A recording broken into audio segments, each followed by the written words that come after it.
From Beyond Marketing, it's the 20-Minute Call, a podcast about the dreamers, boundary pushers, rebels, and champions of the skydiving industry. Each episode is a narrative journey highlighted by the highs, lows, and luck that the skydiving industry delivers, as told by the most influential people within the sport. If you've ever dreamed of becoming a skydiver, perhaps opening a drop zone, or becoming the next world champion, check out the 20-Minute Call hosted by me, James LeBarry. Today we're venturing into the life of a man whose stories span from the firehouse to the farthest corners of the sky. With over 3 decades in the fire service, both as a volunteer and career firefighter, Rich Grimm's tales are bound to evoke every emotion imaginable. Rich, or Reaper as he's known, is the dynamo behind Tsunami Skydivers. Embarking on his airborne journey with a static line jump in 1980, Rich has since made over 5,000 jumps. But his most notable feats? Orchestrating some of the world's most exotic skydiving boogies, transporting thrill seekers to destinations from Belize, Costa Rica, Palau, the Maldives, and soon-to-be South Africa and the Seychelles. And if you've ever raised a toast at the Bent Props Saloon at Skydive, Arizona, tip your hat to Rich. He's the man who designed and built it.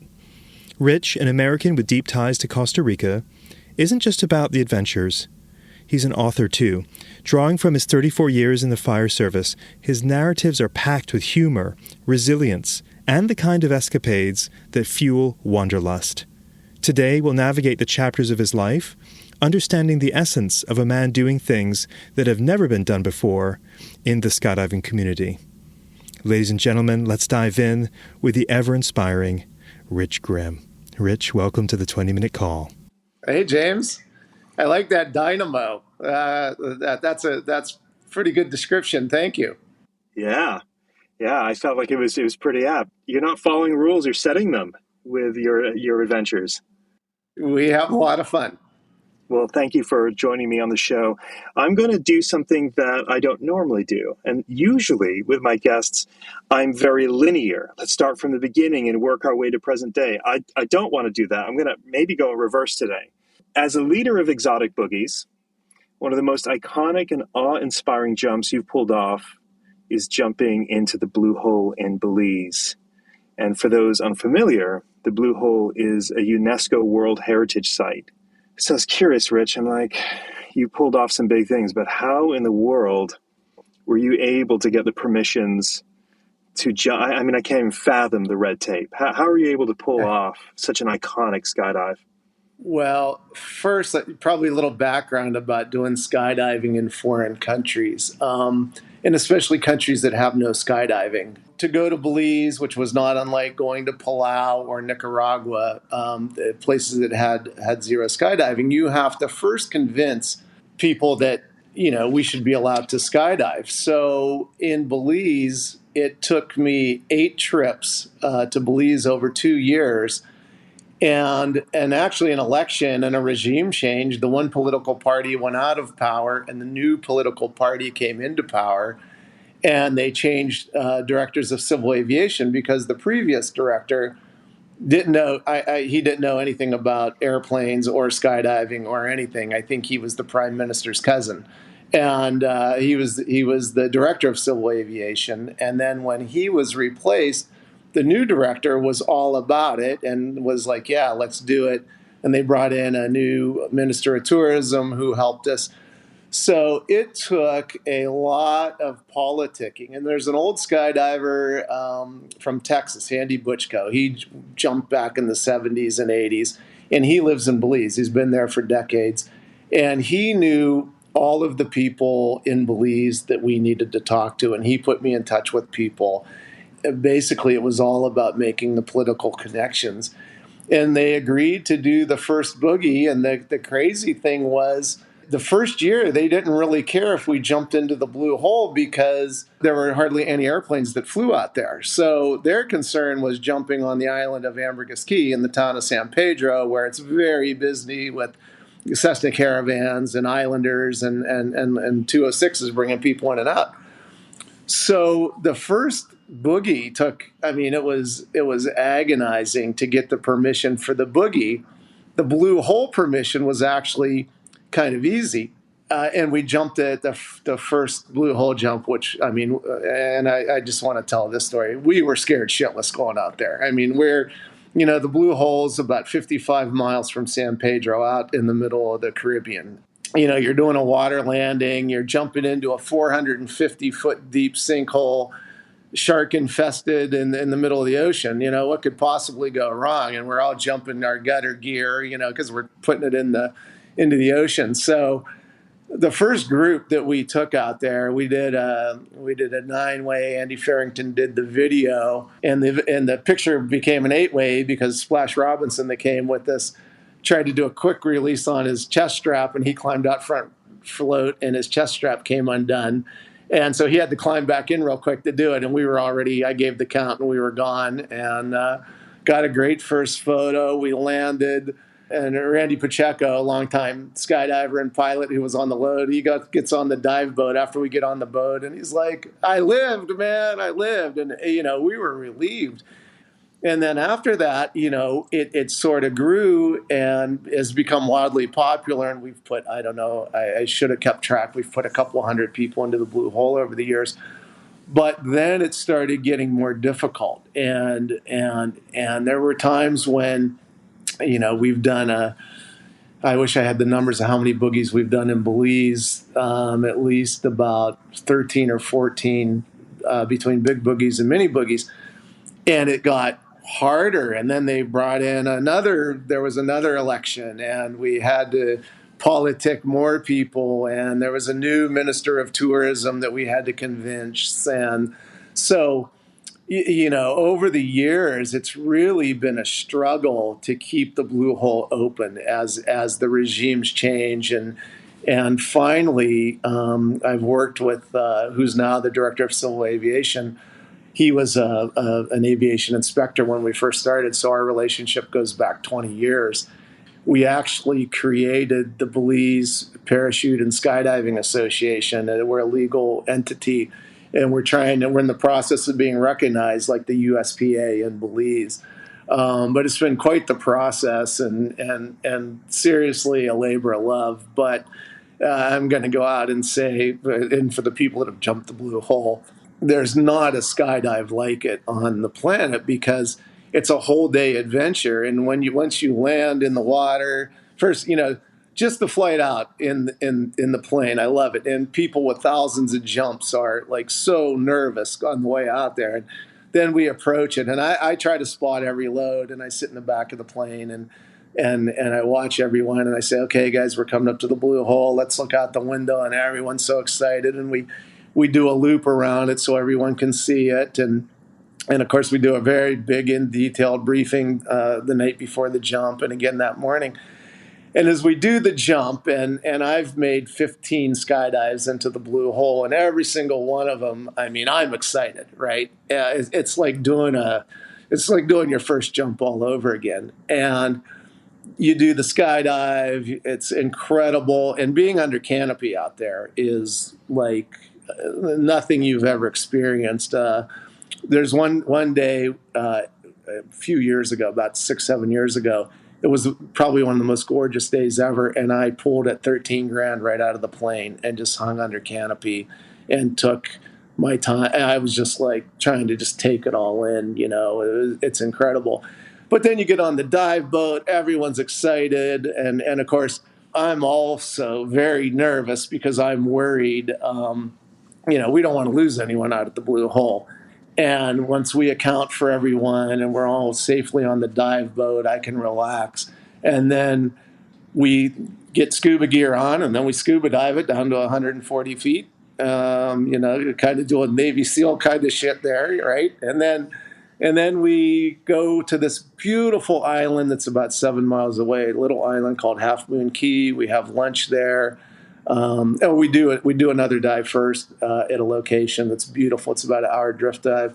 Then we go for lunch and break out the Belican beers and the rum punch and celebrate and have a great stewed chicken, rice and beans, and tortillas Belizean lunch. And then we motor back.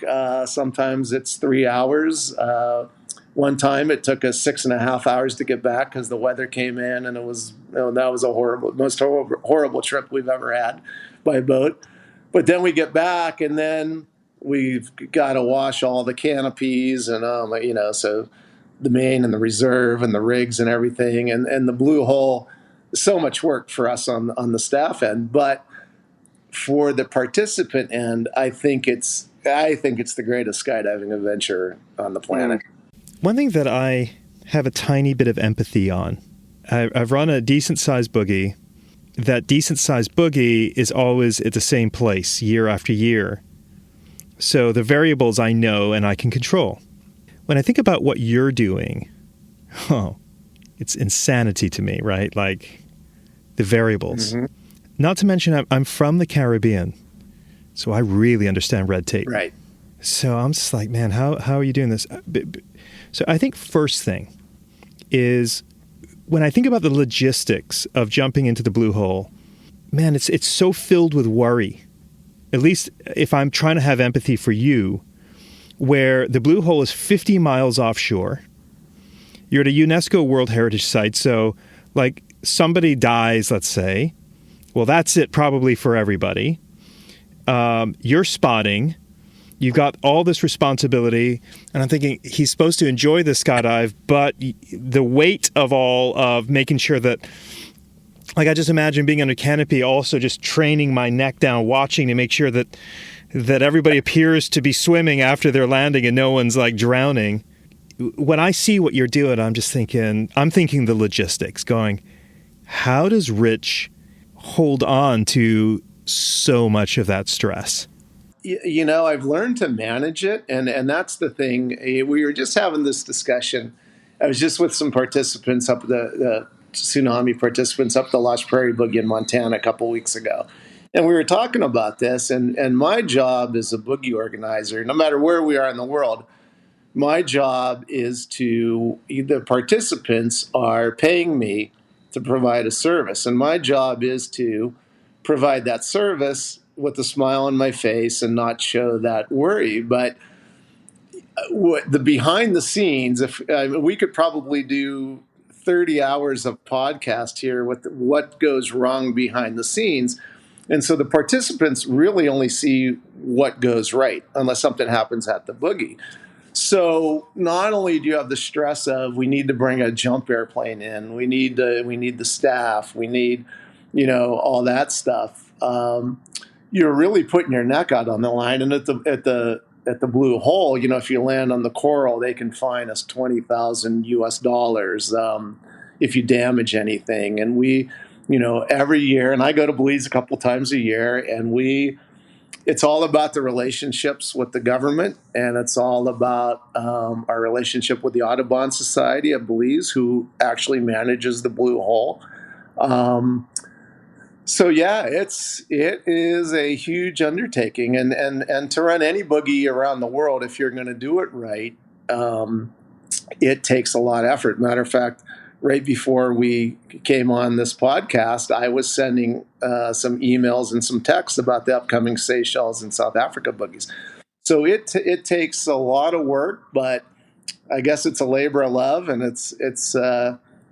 I guess I have this unique skill set, right? I'm like Liam Neeson in Taken when he tells the guy, I have a unique skill set. I have a unique skill set to run the boogies, and I've learned a couple of things about the stress. Number one, the participants that we have that come are amazing. And I lay down the law to people when they come. I'm the benevolent dictator of the boogie because I don't want anyone to get hurt.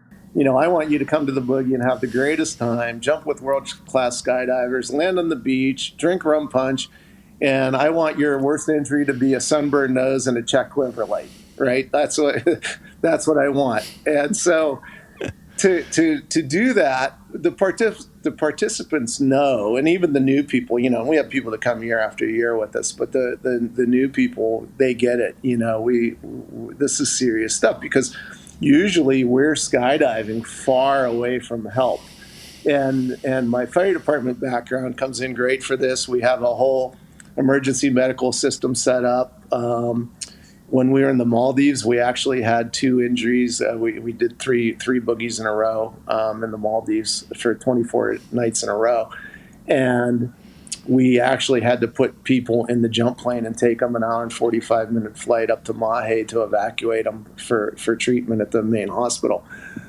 So to manage the stress, we have really good participants. My staff that comes to help me, the people that, the world-class skydivers who are also very good friends of mine. Regan Tetlow and Andy Malchiotti could probably tell you the stories I say about some of the skydivers and some of the things that go on at the boogies. So they're sort of, I vent to them during the boogies about things that are, that go right or wrong. I have great co-hosts for the boogies that I can pass on some things to. We use only the best aircraft. So for me, when we have a boogie, I've learned a lot of lessons over the last 20 years, and I try to compartmentize it. If Ray Farrell, my good buddy Ray, is sending me his super caravans, I let the pilots handle things and handle the aircraft. If I bring Rhonda, who does a great job now for me at Manifest, she runs the Manifest. I let the load organizers, they run the load organizers, and I bring the landing zone sheriffs, right? Like I use a guy, Mark Ermentrout, who has a drop zone in Canada, or I use Patrick Higgins, Higgy, longtime skydiver. So I've learned to when the boogie starts, to allow those people to handle those things. And if you see our WhatsApp groups for each boogie, it's like, we've got the pilot group, we've got an emergency group, we've got the manifest group, we've got the load organizer group. So over the years, we've sort of refined it because some of the boogies get bigger and bigger. The boogie we had right after COVID, we had 262 participants in Costa Rica. And we had a super caravan and a super otter. Rook sent one from Skydive Chicago. So my thing is to really get the best people in our industry, and that relieves a lot of stress on me. Who's helping you on the administrative side? Because the administrative is just enormous. I do everything. I answer every single email. The Maldives boogie probably took 30,000 emails to do. And sorry to interrupt, but something too about the Maldives boogie that blew my mind. In my research, I learned that between the deposit and full payment to the hotel, like your budget was over $1 million for that. Right. So, well, like in terms of like the stressors of having such an enormous boogie with an enormous budget, with enormous expectations of everyone coming, and the strain and the stress, as I've learned, of like, oh my God, can we even get the aircraft over here for everybody with extra, fuel pod or whatever the correct aviation terminology is there to ferry it over? Rich man, I'm surprised you're not more gray. I'm really only 23 years old. Don't let this gray hair fool you. Yeah. No, I'd love to talk about the Maldives boogie for a bit, because so that was when I started. We did 8 boogies in 7 years in Belize, and then we did Nicaragua, which was fantastic. We had everything in place for the greatest boogie ever, and the wind blew harder than it had blown in 28 years, right? And then I took a year off because I started Tsunami Skydivers in Oceanside, and then I met Navat Gornovsky, who has a big, huge dive shop in Palau, and he's a licensed skydiver, and we did the Palau boogies, and then I met with David Clark, who's my co-host in Costa Rica. But I'd always there were 2 places that for me were sort of my pinnacle spots I wanted to go to. Number 1 was Maldives. Number 2 was Seychelles. So the Maldives, a guy named Imran, he's a Sri Lankan guy. He posted on dropzone.com. They were having a boogie. They had a Seneca. They had like 7 people. They were calling it a boogie. And so I contacted him and I said, hey, I'd like to bring a real boogie. In the Maldives, you don't get permission from civil aviation. You get permission from basically the organization. And so it was Imran and a guy, Mohammed from Egypt, and Javid Hussein, who's a pilot for Maldivian Air, flies the float planes, the otters on floats. So they had the permission, I think, of Skydive Maldives. We met with them. They said, wow, we'd love to have you come out and do a boogie. My next phone call was to my good friend, Ray Farrell. And I said, Ray, what would it take to take the wings off the Super Caravan and put it in a container and ship it to the Maldives and put the wings back on it and fly a boogie and then take the wings back off, put it in a shipping container, send it back to California and put the wings back on? And he's like, have you lost your freaking mind? And I said, yeah, I think I have. And because, there's no jump planes out India, Sri Lanka, Maldives. There's just no jump planes in that part of the world. So Ray said, listen, there's a guy who has a drop zone in Germany. He has amazing, amazing airplanes. He's a great guy. His name's Marcus Basak. And I said, okay. And he's like, let me give you his email and see if he's interested. So Ray sends me Marcus's email, and I'm sitting there, and it takes me about a week because even though I've done these boogies, I'm still unsure of myself. Every time I do a boogie, I'm still kind of a little unsure of things. And it took me about a week. Like, what am I going to tell this guy? Like, would you fly one of your airplanes from Germany to the Maldives? I finally get the balls to email Marcus. Hey, Marcus, my name's Rich Grimm. I run a company called Tsunami Skydivers, yada, yada, yada, And so a couple of days go by, and I'm like, this guy's not even reading my email, or he just deleted it. And he emails me back after, 4 or 5 days. And he says, hi, Rich, I know exactly who you are. A lot of jumpers at my drop zone have been to your boogies, and they love it. Yeah, let's talk. So I call Marcus, and when you have a first impression of someone and you think, man, I'm going to get along with this person really well. Well, I had that sort of vibe with Marcus. And I said, are you interested? And he goes, yeah. And he says, this sounds incredible. He goes, I'd love to work with you. And I'm thinking, oh my God, man, I've really got myself in deep shit now. Like, we're going to have to make this happen. Marcus, he still competes. Matter of fact, I just texted him right before we came here. He's hosting the German Nationals, flying it and competing in it. And so Marcus says, look, I have to do some wind tunnel stuff. I can be there. I'll meet you the first week in April. I said, okay, that works. Marcus, on his own dime, flies to Maldives. I fly to Maldives. We meet at this hotel in Ulamale. Hi, how are you? We find out he's a coffeeaholic. I'm a coffeeaholic. We're having coffee. We hang out. We talk. After about 20 minutes, we're like finishing each other's sentences when it comes to the skydiving business. We're so like-minded. We fly with Imran down to the Mercure Resort down on Kudu Island. It's about an hour, 45-minute flight from the main island. We look at the resort. They put us up. They wine and dine us. We come back. Marcus says, let's do this. So I about fall over. So then we're running the numbers, and we realize one boogie, it would have to be, because the resort was the only resort on the island. It was the resort and the runway. So they only had 72 total rooms for the whole resort. So we're doing the math on that.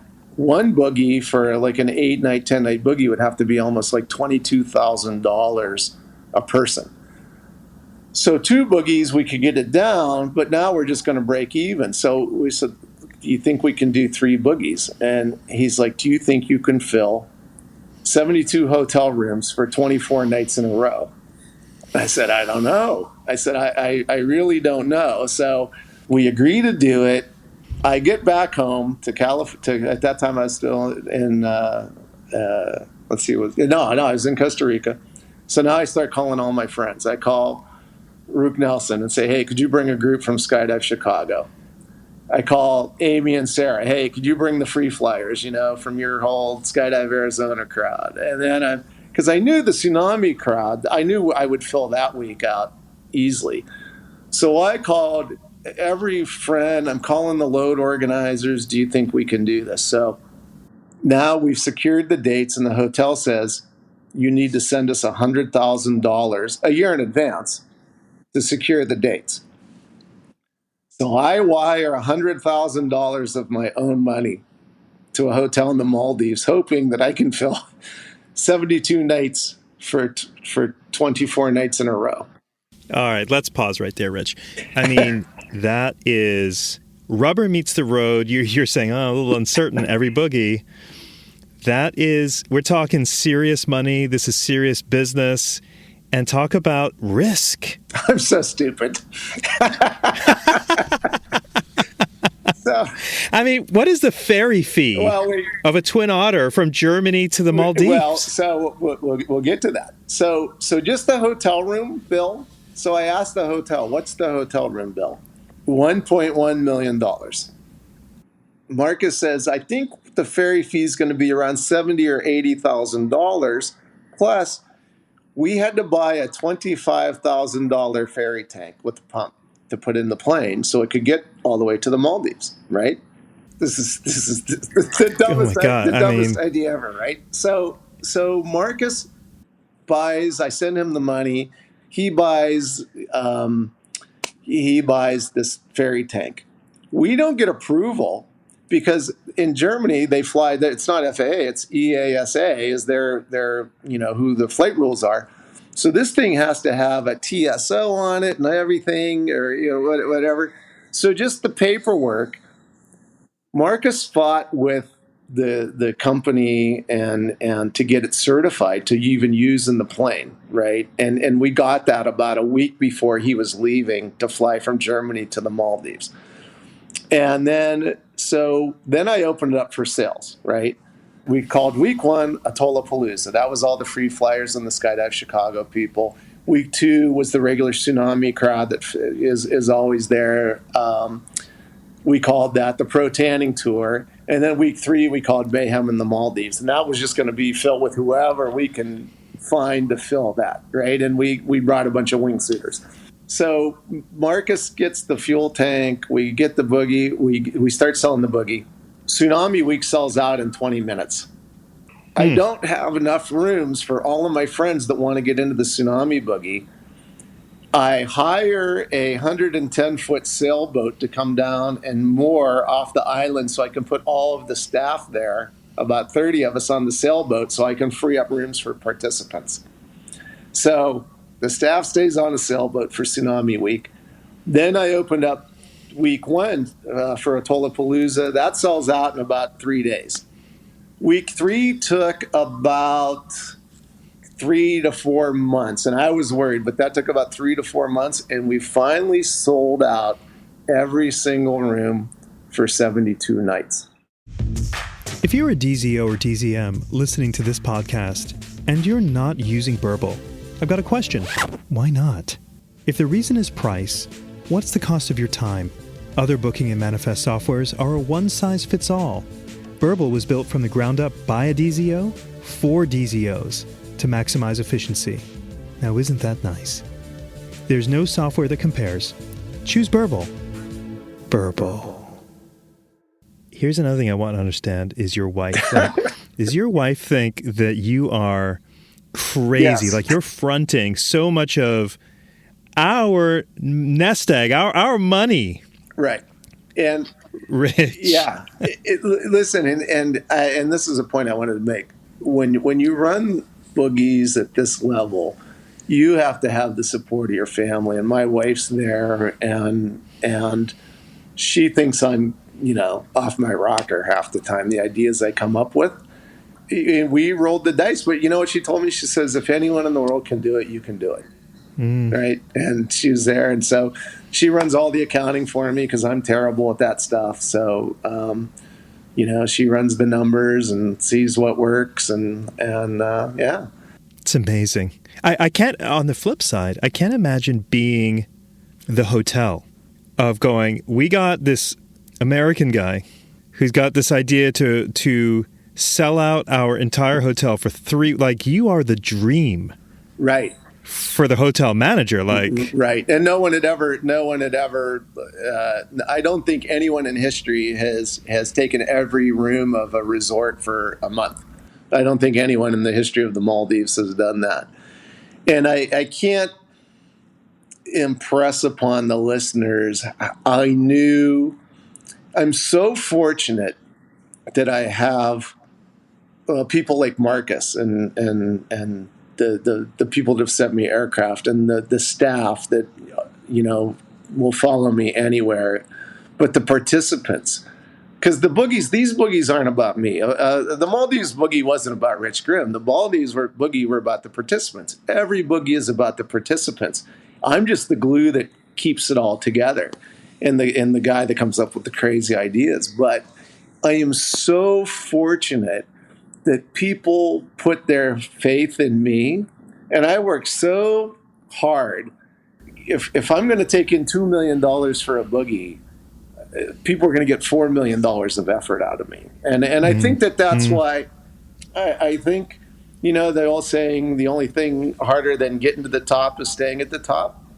I think that the participants know when they come they're going to be well taken care of and well looked after, and that's my, you're big on customer service, and for me that's everything, and I love to do that. I want people, if you're going to come with us, I want you to have the greatest skydiving experience you can. And it's great when I'm at the hotel and I see, it's great when you see the old jaded skydivers that have been there, done that, seen it all, and they're excited about what they just did, skydiving for the day somewhere cool. And I love when you get the people with 200 to 300, 400 jumps, and they're so stoked with, they just got to jump with a world champion skydiver in the tropics and land on a beach, and I love that. And one of the things I really love about doing the boogies is when people who didn't know each other 5, 6, 7, 8, 9, 10 years ago, now you see them on Facebook and they've met at the boogies and they're off traveling together and they're doing stuff. And at the birthday wishes, they're showing pictures. Hey, happy birthday. And there's like a picture of them jumping the blue hole or over the Maldives or landing on a beach in Costa Rica. And that to me makes my efforts completely worth it. And one real quick story to finish up with the Maldives, the worry of, is the spinny thing going to keep running all the way across the Indian Ocean? Because there's no other airplane where you could jump I was just about to ask you about that. No other airplane. And I mean, he's went through the airplane with a fine-tooth comb, and we got some bad fuel in Maldives, so we had to, like, the fuel filter was clogged up. So a couple of days we couldn't jump that we wanted to, because I can't wreck this airplane. We need this thing to keep flying. But you're talking about my wife, and we wired $880,000 was the final payment to the hotel.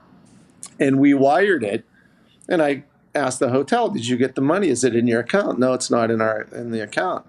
After a week, I'm like, where's the money? It's not in our account.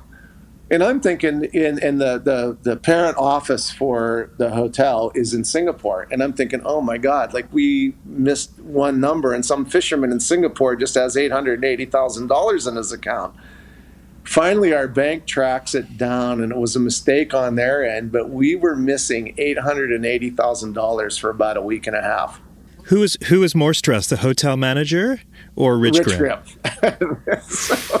So those are the things that go on, and I just want to say it all came together, and I think Regan Tetlow had a great line. We're at the Boogie. It's the last week, and I mean, it was crazy because for me, the week one people, they fly in, and then the week two, because we chartered everyone on these big ATR aircraft, and then the week two people fly in, and they're meeting the week one people at the airport. Hey, I was great, So we're having welcoming dinner, farewell dinner, welcoming dinner the next day, farewell dinner, welcoming dinner as the groups are coming and going. I was like, I think one day I asked Andy, I said, is this the farewell or the welcoming dinner? I'm confused.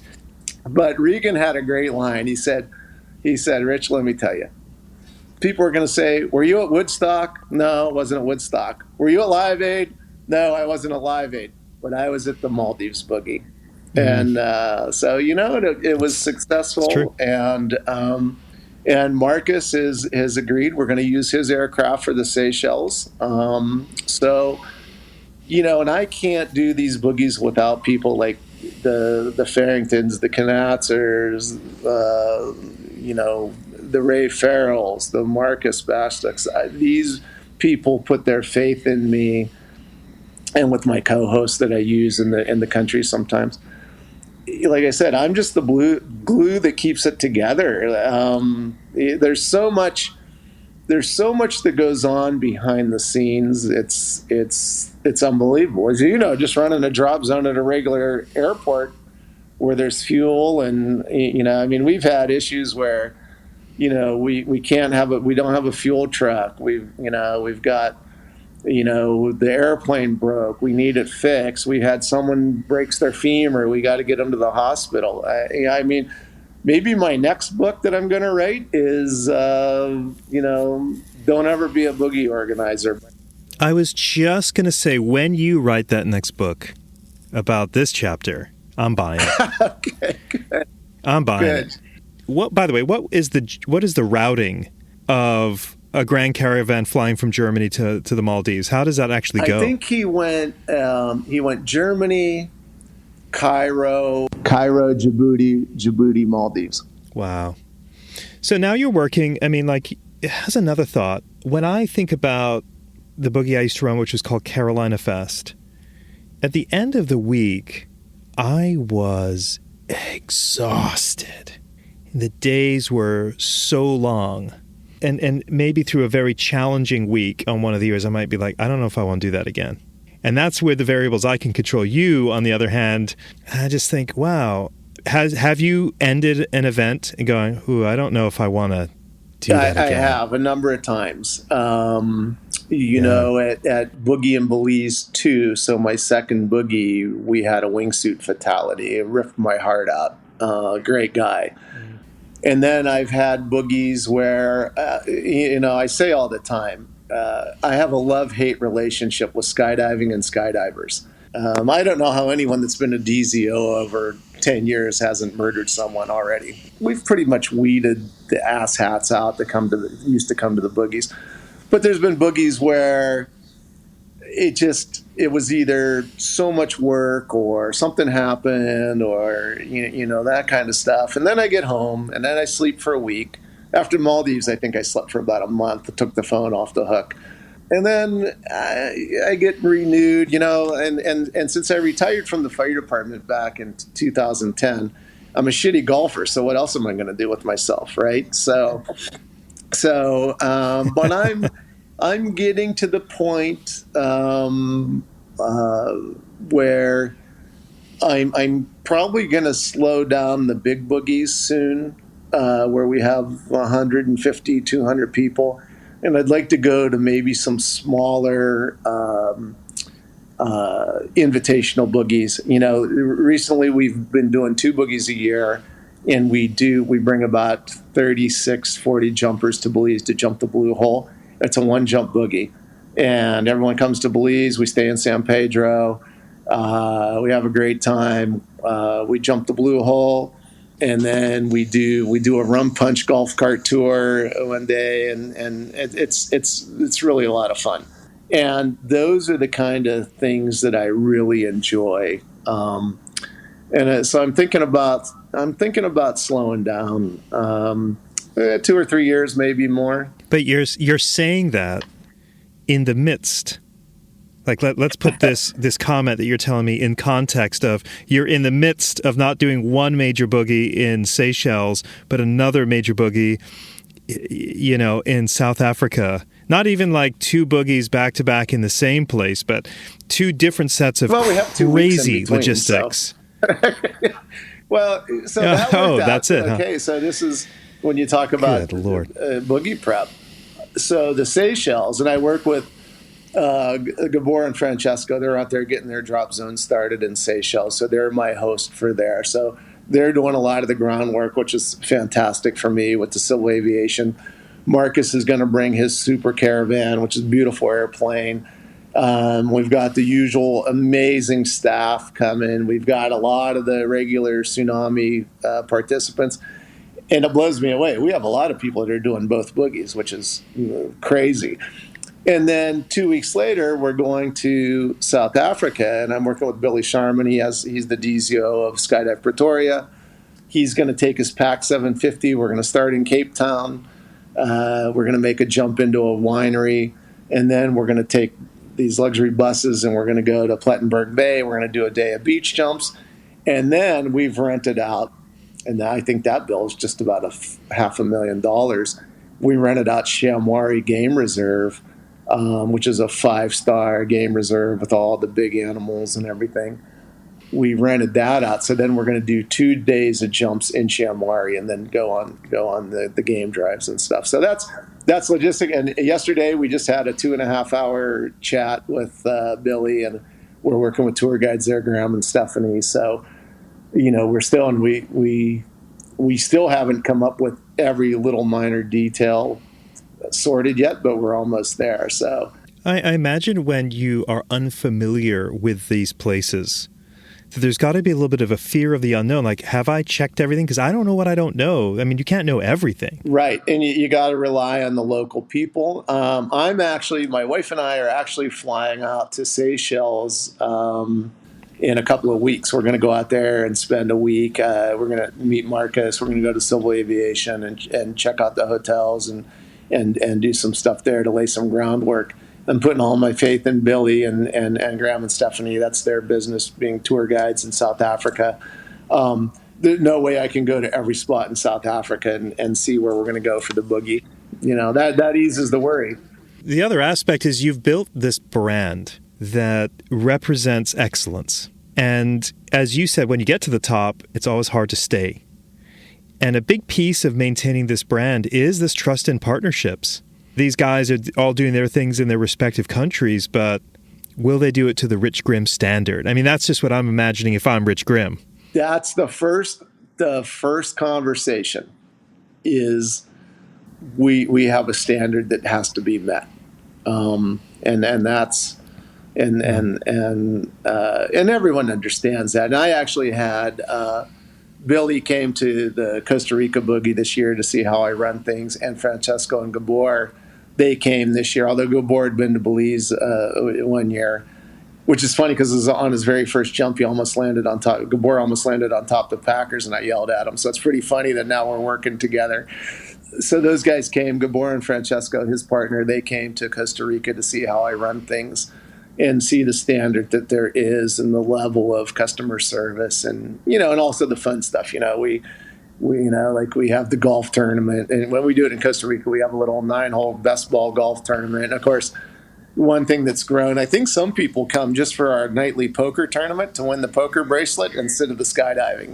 We've got that going on at the Boogies. So, we do a lot of fun stuff. And one of our participants, Michael Lefebvre, he's been to so many of my boogies, and he coined the phrase the Tsunami tribe, that we're sort of the wandering tribe of the tsunamis or whatever he calls it. And for me, I have to tell you, James, I'm completely blown away with what this has become. Boogie and Belize was, I was there with my wife. We were just dating at the time. I took her to Belize to impress her. And we get there, and I'm like, wow, look at this island. Wow, look at this big, huge landing area that we could, before all the condos were built. Wow, this is awesome. And Boogie and Belize, I think the first Boogie, we had 99 people, and it was going to be a one-off. And at the end, people were like, oh my God, you got to do this next year. And then we did 2 boogies. We did a thing called Skyfire Belize, which was really fun. Bruno broke and brought a few people from Europe. And we jumped all around the country, which was fantastic boogie, and including the Blue Hole. And then we moved to Nicaragua because they had been courting me because they wanted the Skydivers to come there. And it's a shame because we had demos set up into downtown stadiums and all the cities and everything, and it just was too windy. And then I took that year off, and I'm like, I don't know if I want to do this. And I'm sitting in my drop zone, and my friend Whitney, she's there, and she's like, hey, have you ever met Navat? He's got a dive shop out in Palau. And then, man, that started it up again. And then it's sort of just continued and grown and grown. And it's kind of funny because up until even 6-7 years ago, people would ask, "Oh, what are your credentials? What other boogies have you run?" And I understand. People are going to spend a lot of money to come to a boogie. I get it. They want to, they want to know like what are they going to get for their money. But and the other thing with the participants, which is incredible. So right now, everyone is paid in full for the Seychelles and the South Africa boogie for next year. For the Maldives boogie, and I told everyone, you guys want. And we have the Facebook page, Tsunami Skydivers Exotic Boogies. There's my little advertisement for the page there. Plug away. People paid. I think I opened up in April or May, the year ahead of the Maldives boogie. So we had people who had just come to the Costa Rica boogie and were paying me to come to the Maldives boogie. And then there were some people that said, "Oh, I'm not gonna pay you. There's no guarantee that it's going to happen." A few people that had never been with us, and then other people, and this always happens. Well, I'm going to wait on the sidelines and see how this boogie goes, and then I'll go to the next one. And I kept telling everyone, guys, you don't understand the work that this is taking. There will never be another Tsunami Skydivers Maldives boogie. Like, if you want to go, this is it. And a lot of people are like, well, why aren't you having another boogie? Because it's funny. I always bring Tom Sanders and Bruno Broken to document everything for us. And Tom now he has this great camera that he mounts on the wing of the airplane, and he gets great exit shots. So there was a picture on the cover of Parachutist magazine. Laura Sharp is always great to us. She always gets us featured in there and does great pictorials of the boogies. But there's a picture on the cover, and it's Bruno with his big yellow jumpsuit with his wings out, catching the exit over the Maldives, and you see the little islands in the background. And when people look at that, most skydivers look at that and they think, "Oh, that's a cool picture." When I look at that, I think it took 100 people working hard to make that picture happen. So I look at it a little different like that. Pretty crazy stuff. Amazing. Yeah. Congratulations, Rich. This podcast is sponsored by Beyond Marketing, the digital marketing agency for the skydiving industry. Now, I'm not a fan of lots of ads during a podcast. I mean, who likes ads? So I'll stop talking about how marvelously wonderful Beyond Marketing is. But if you're curious about what the amazing people at Beyond Marketing do to help drop zones and manufacturers thrive, then you should check out their website at dropzone.marketing. That's dropzone.marketing. Let's go to another thing. You have accomplished something that most DZOs could only dream about. Yeah.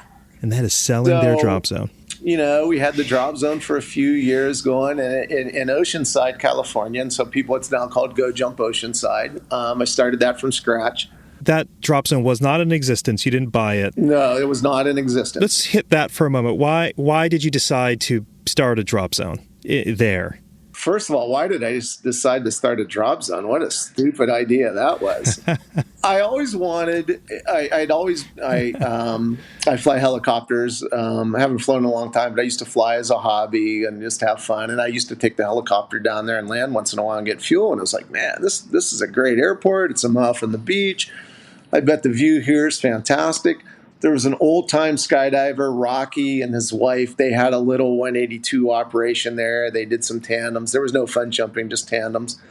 A new company got the lease for the airport. And I didn't realize before I started this how contentious the airport is. Like everywhere in the U.S., there's the big not in my backyard people. They don't want the airport, the noise and all that stuff.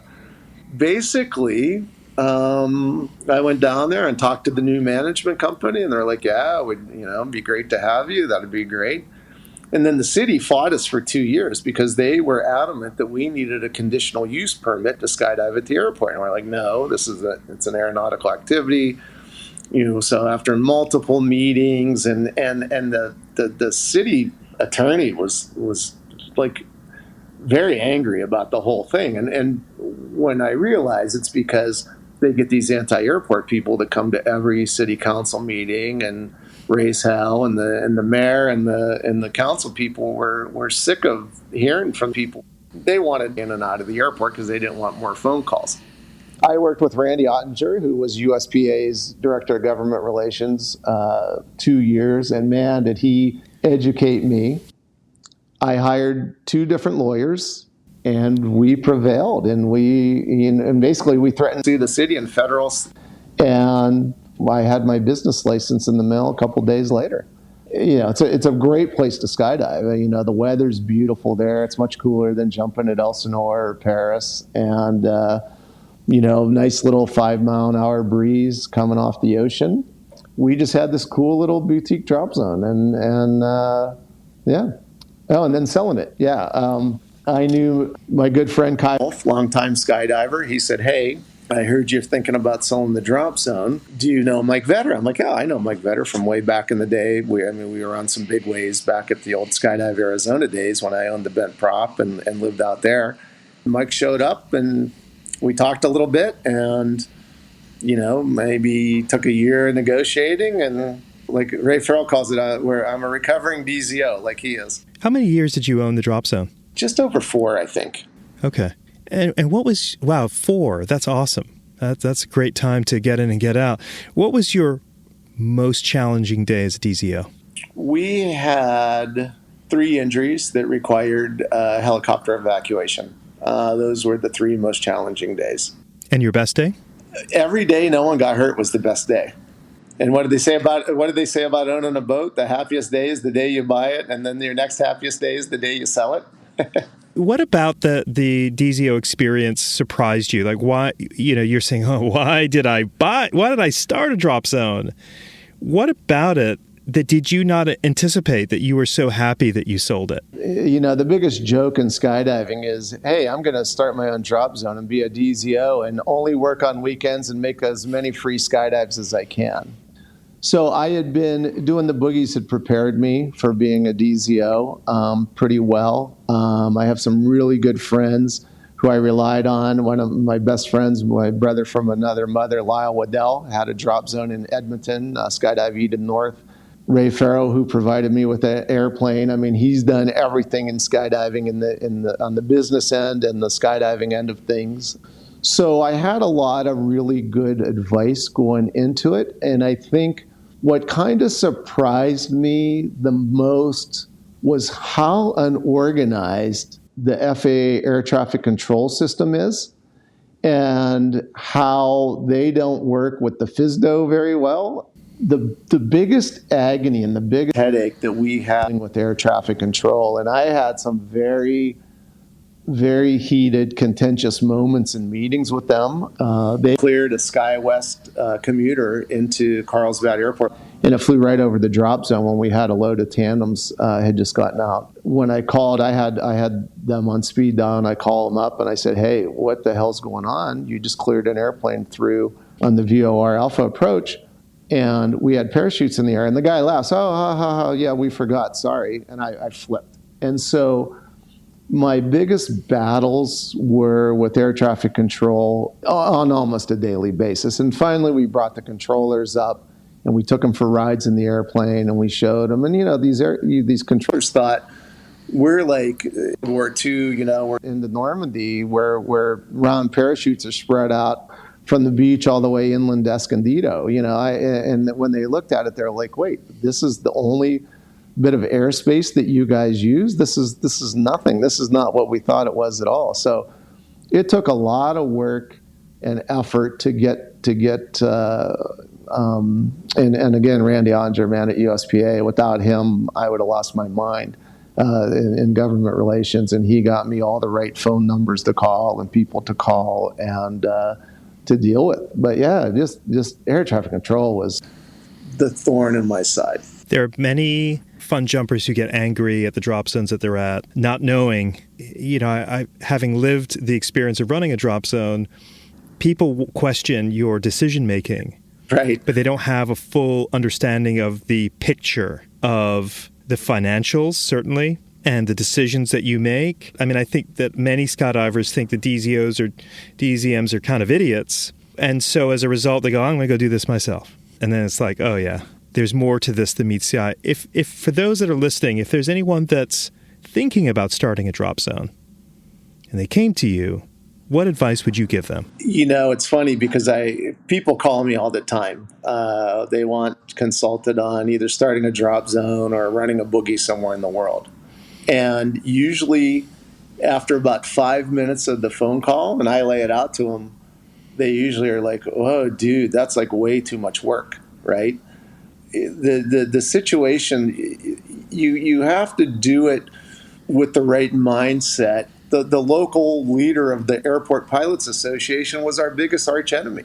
I would say for anyone starting a new drop zone at an airport that hasn't had a drop zone, or maybe it had one like ours 25 years ago in Oceanside had, I think you need to really go and find out what the local politics are, because that can make or break you. And what's funny is drop zone usually all the local pilots hate you, the city or county that runs it hates you, the local people hate you, and then after a while, after a couple of years, and they see that it's not as bad as they envisioned, usually you make good relationships, and the local pilots are like, yeah, this is great, you guys are here, you've brought life to the airport, the city's happy, you're buying fuel, and people are coming to town and buying gas and staying in hotel rooms. But it can be quite contentious with the local government and the local pilots and the local neighborhood if you try to start a new drop zone somewhere.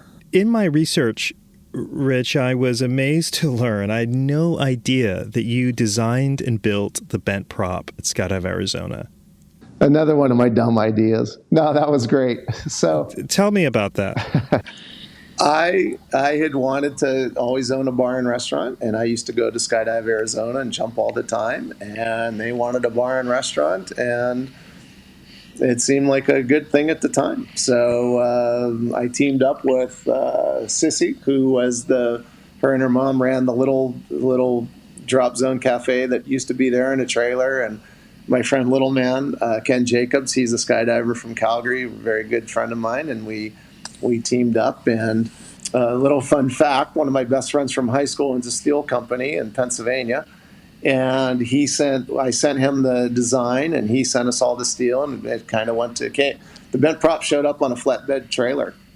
We dug the footings, poured the cement, and put it together like an erector set, and then of course had to stub out the interior and put all the kitchen stuff and the bar stuff in. But yeah, and then had that for just over a year, and then sort of mutual agreement, and like all things skydiving, some things are left to lie, but I sold it to the hills and moved on. I think it worked out for both of us. But yeah, it was a great time, and it was a great experience. It was really interesting, and I learned a lot about not only the restaurant business, but business in itself. So that was my first foray. I think I was 36 years old when I did that. It's occurring to me that you are Forrest Gump. I mean, you've had all these major chapters of, you probably bought Apple stock when it was real young. You've run across the country. I wish. Let me tell you, but the thing about, Skydive Arizona back in the day, and I was really enjoying when you interviewed Sonic and he was talking about the ranch back in the day. And, at Skydive Arizona, when you think about who was there in the mid-90s, I used to do Skydive University coaching, and I'd be on the Otter, and in the back of the plane to get out first would be Rob Harris and Joe Jennings. And for newer jumpers, if you don't know who Rob Harris was, go on Joe's YouTube page or whatever and look. He made sky surfing look like so easy and had the greatest smile. I don't think I've ever seen someone that made such difficult skydiving look so simple and easy. And so they would be in the back, and then there would be Dale Stewart. She was one of the original freestyle people. Or Ray Cottingham would be filming her. And then there'd be the original guys, Dan and Jack and Kirk and Mark and Johnny Lemming, and they'd be next, and then we'd be there. And there's Olaf and Omar and their crew of Mikey Swanson and John DeVore starting this crazy stuff called free flying. Adrian Nicholas, and I would look around at this plane, I'd be like, my God, I'm the worst skydiver on this airplane. Me and my student, and the student might even be a little better than I am. It was an amazing time to be there. I kind of look back at that time with great fondness. We all lived at the drop zone. It was sort of in the 90s, the center of the skydive world. And people used to come through and really, I met so many people in the skydiving world, and the bar and restaurant really helped me meet so many great people. And what's crazy about those days, I was just talking to Omar about it. We were talking about some stuff, and so many of the people that were there in the mid 90s to the late 90s are still in the skydiving business. We're all still going at it. Dan's still managing Paris. Kirk's out at Rayford. We've got Omar and Olaf are still doing their thing. And I mean, it's amazing.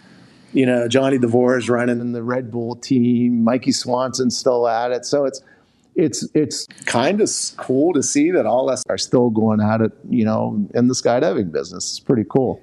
Rich, we talked about what sound like you're living many lives, right? We haven't even talked about a 34-year career as a firefighter. I don't know anything about that brotherhood, that fraternity. I just know very courageous people running into burning buildings. But what do I not know? That may be a bit too broad, but why did you enjoy being a firefighter for so long? It's kind of funny how I got into it. In the little Ohio town I grew up in, my dad was a volunteer fireman, and I begged to go on fire calls with him when I was a little kid, and I'd be in the car sometimes, and he kept his fireman turnout gear in the trunk, and he had the little Kojak light you could put on and had a little siren under the hood, as all the volunteers did back then. And we'd be out just running errands, and there'd be a fire call, and we would go, and car accidents and house fires and stuff. So I'd been going to emergencies since I was a little kid. When I was 16, you could actually join the volunteer fire department and be a firefighter. Now, you couldn't drive any of the equipment. You had to be 18 because of the insurance to drive the equipment. But at 16, you could be trained and run into burning buildings. And I used to have a pager when I was in high school. The fire station was across from the high school. And when there would be a fire call, there were three of us that were on the fire department in high school. And we would put our gear on the pumper. There was 3 paid drivers, so there was one guy every shift. And we would put the gear on the pumper. And when there was a fire call, he would drive out and he would sit and wait for us to run over from the high school. And we would jump onto the pumper in the middle of the day, in the middle of the school day, and go to car accidents and fires and stuff. And so it was the paid fire chief, this great old Italian guy. He was bald. We called him Cue Ball. So Cue Ball was the chief, one of the paid drivers, and 2 or 3 high school kids. And maybe the grown-ups, the guys that had real jobs, maybe 2 or 3 of those guys would show up. And that was it. And so, I used to sit in algebra class taking a test begging for a fire call so I could get out of class, right? And, that never happened. It was always during gym class it seemed like we got the call. But so I'd been going to emergencies forever. And then when I was 19, I got hired onto the full-time fire department. Where I lived was Brookfield, Ohio, right across the state line in Pennsylvania, Sharon, Pennsylvania. Milltown, a lot of factories and stuff. 2 fire stations, full-time firefighters. And when I was 19, I got hired there and worked there until I was 23, and then got tired of fires in the wintertime, and all the mills started closing. The steel industry took a beating. And I remember an old fireman telling me, Grimmy, you got to get the hell out of here. There's no future here for you. And I went out to California and got hired on the Ontario, California Fire Department. And that was it. And worked there till I was 50. And then a month after I was 50, I walked out the door. still walking, still good knees, still good hips, and still good shoulders, which a lot of guys in the fire department, don't end up having after that career. So I don't want to glamorize, something so serious, right? Like lives are at stake for firemen and the people that, are in or are caught in a structure that's on fire. But like, what is like the most harrowing day you've ever had as a fireman? Let's see. Is this where I plug my book? Yeah, let's plug. I was going to talk about it. Okay. Let's do it. Yeah. So in my book, that goes to Henry Putt and Other Firehouse Tales that I wrote, and I give all the proceeds to the Ray Pfeiffer Foundation, which helps people that are ailing from the dug on the pile here in New York City on Ground Zero. The most harrowing day, boy, I don't know. We had a building collapse on us when I was a fireman in Pennsylvania. This big office building in front of the movie theater, old building built in the late 1800s. It collapsed on us, so we all got out unscathed. One guy broke his arm. That was pretty scary. There's so many things. I was fortunate to be in the right place at the right time and jumped in a raging cement wash in Southern California during a rainstorm. I suppose I had no flotation gear or anything, and grabbed a guy and saved him, and which is one of my proudest moments. I'm the only guy in the history of the Ontario Fire Department that ever was awarded the highest, the Cross of Valor. So in the history, in the 125-year history of the department. So I think that's pretty cool. So that was pretty harrowing. So yeah, there's been a lot of moments. Believe it or not, the scariest place to be on the fire department, in the burning buildings, you're trained for it and stuff. But we would go on the freeways for traffic collisions, and at nighttime, all the drunks that are on the road on the freeway.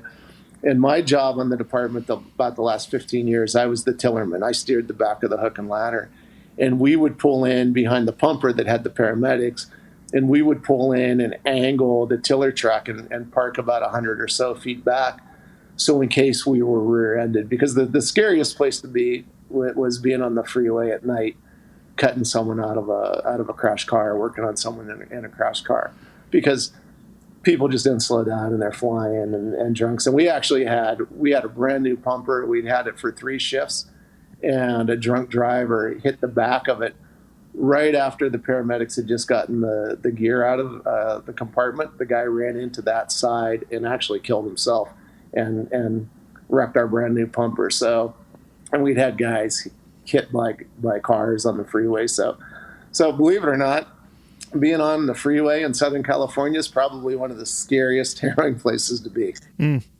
Tell me, this life of disparity of, hey, we're running boogies and we're skydiving and we're living our best lives, right? Mm-hmm. But then with your line of work, you're exposed to maybe some of the darkness of humanity, right? Mm-hmm. How do you... What do you do with that? Like, does it affect, how, are you able to continue living? Does it affect you? Does it change you? Do you feel like fearful for your kids when they're out driving? Like, what does that do to you? Oh, yeah. When you see what happens, if I could download my brain, it'd be a great horror movie, the things I've seen in the fire service. So, yeah, you talk to the kids about, my son and daughter, always, been talking to them about safety since they were little. So, yeah, but you learn to deal with it. One thing that I think helps everyone in the fire service, if you talk to firefighters around the world, I think you realize, when you go to a car accident and you're cutting someone out of a car with the jaws of life, you didn't cause that accident. You're there to help. When you're there at a fire and someone's died in the fire and you can't save them, you didn't start that fire. You're there to help. But it's hard, like all of us in the fire service have had, if you're in there for more than a couple of years, you're going to have someone on a call that you're treating. They're going to look at you and they're going to say, I'm going to die. And you're going to say, no, you're not going to die. We're going to save you. And then a couple seconds later, they die. And there's nothing you're going to do. They've either been shot, stabbed in a car accident, fallen from something. So those things you have to sort of realize, I'm there to help. because we have way more saves than the people that die in your arms, you know. And Is PTSD big in fire, police, sort of the rescue services? yeah, it can be. Yeah, it can be. Yeah, yeah. And you know, writing my book was sort of therapy for me. You know, it was during COVID. There was no boogies. There was, you know, it was great. I had kept little clippings of and notes for years because everyone's like, you got to write a book. You know, you got to write a book about these stories. And so when COVID finally came and I wasn't organizing boogies, it gave me time to just sit down at my computer and start typing away and getting all these stories that I'd had these notes that I'd had notes from. I first got hired as a professional firefighter as in 1979. I had notes from my old locker that I had kept from like 79 and 80, 81, you know, that I had written. And it was great because then I had to call guys I used to work with and say, hey, on this call, who was there with us? Was it this, this, and this? And did this happen? You know, verify what happened. So writing the book for me was super cathartic. Cathartic, yeah, that's a good word. And it was fun, you know. And I, you know, got in contact with a lot of people who were, you know, they're struggling during COVID. So, you know, I mean, I'd call a guy and 3 hours later, we were hanging up. You know, my side hurt from laughing. You know, talking about all this stuff. So, about the story. So yeah. So that's that was good. But yeah, you learn to deal with it. Really, it's harder for me. I've had some very good friends severely wreck themselves skydiving, and have lost some very good friends through skydiving. And I think that for me, that's harder because you know the victim. You know, when you go to, you know, you have empathy for these people. But if I go to a traffic collision and someone's injured, I don't know them. I'm just there to treat them professionally. But if I'm at the drop zone and James LeBerry comes in and breaks both of his femurs on a hook turn, I know you, and I the pressure's really on. You know, because I want you to have a great outcome. And not that we don't want great outcomes for the strangers, you know, in the fire service, but when you know someone, that adds, that for me, that personally adds a little stress of, you know, I got everyone here at the drop zone and they're counting on me and this handful of other professionals to patch this person up. The book is The Ghost of Henry Putt? Yes, and other firehouse tales. Who is Henry Putt? Do I need to read the book to find out? Yeah, but he was. So we worked with a guy when he was a rookie. We had a 2-person firehouse in Sharon, Pennsylvania, the East Side Fire Station, and this thing was built in 1929 by the WPA workers. And that thing creaked and made noises down in and it had this basement. And we had this guy, and he went to see the movie Poltergeist, and he came in and, you know, told us all how he believes in it and everything. And so we just spun a tale about Henry Putt, who was a real firefighter in the city of Sharon back in the 50s and 60s, and he lived at the firehouse when he was younger. So we told this tale that he died at the fire station, and he still haunts it. Mm. When Timmy Coconuts, his name in the book, when Timmy Coconuts would be on duty, a guy from the downtown firehouse would sneak in and start up the old pumper we had 2 pumpers, the Mac that was the first line and this old American LaFrance from the 40s. And they would go in and they would start that thing up in the middle of the night and run out. So here he is in bed with the other guy he's working with, and in the middle of the night at 3 a.m, vroom, fire truck starts by itself, and guys be like, "Oh, Timmy, go down. That must be Henry Putt again." And he was freaked out and begged the chief for you know, it's a great story. Yeah, you have to read the book. I'm going to buy this book because you tell a really good tale, Rich Grimm. I'm so grateful for your time. For our listeners, Rich is in New York City. He just dropped off his daughter at college. He just left his wife sort of in downtown to race back to the Airbnb to hop on this call with me. And I think that the greatest gift you can give anyone is your time. Rich, I've been wanting to have conversation with you of this depth for a long time. Your stories, I knew that, you know, like I've admired what you're doing, but I leave this interview feeling in awe of all that you've done. Truly. So thank you, Rich. It was a real pleasure. You're welcome. So here's my one request. I think that myself and my good buddy Sonic, we should, when you're sort of run through all the superstars of skydiving, and thanks for including me in this group, by the way, because I don't think I'm that special. But anyway, thank you. But we want to interview you. So maybe when you run out of guests, Sonic, we want to sit down and we want to interview you, so we know more about James LeBarry and what it was like growing up in the Caribbean. That'll be a short, maybe a little bit of a boring podcast. So it'll be a long time down the road. Rich, thank you, man. Thoroughly enjoyed it. Thanks, Dan. Thank you very much. I've enjoyed this. Hey, everyone. Thanks so much for listening to the 20-Minute Call podcast. Please do follow us on your podcast app so you always have the latest episode, which is released every Monday.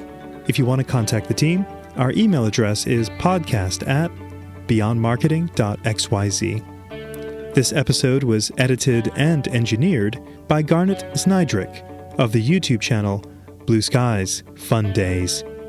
Thanks for listening, and join us next week for our next episode.